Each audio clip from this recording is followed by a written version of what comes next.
నీవంటే ఎవరు?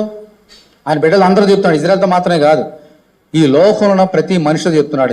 ఈరోజు నీవు నేను నా యొద్ద, మనము దేవుని యొద్ద యథార్థ పరులమై ఉండవలెను. ఆయన యథార్థవంతుడు కాబట్టి మనందరూ కూడా యథార్థంగా ఉండాలని దేవుడు కోరుతున్నాడు. ఈరోజు అందుకని నేర్చుకోవాలి. మన హృదయంలో యథార్థత ఎలా వస్తుంది? ఈ లోకంలో అసలు ఎవరైనా యథార్థత కలిగిన వారు ఉన్నారా? మనకి ఏదన్నా నేర్చుకోవాలనుకోండి, ఎవరి దగ్గర నేర్చుకుంటాము?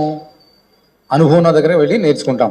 ఏదైనా పని ఉందనుకోండి, ఆ పని ఇంతకుముందు చేసిన వారి దగ్గరికి వెళ్ళి బాబు నేర్పించంటే వాళ్ళు నేర్పిస్తారు. వారు కూడా అనుభవం లేకపోతే మనకే నేర్పిస్తారు.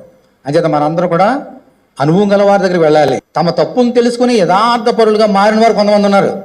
పుట్టుకతోటి ఎవరు యథార్థ పరుడు కాదు, పుట్టుకతోటి మనందరం పాపులమే. కానీ తర్వాత దేవుని తెలుసుకుని యథార్థ పరులే ఉన్నవారు, ఈ లోకంలో ఉన్నవారు, మనం వారి దగ్గరికి వెళితే మనకు నేర్పిస్తారు యథార్థత అంటే ఏమిటో.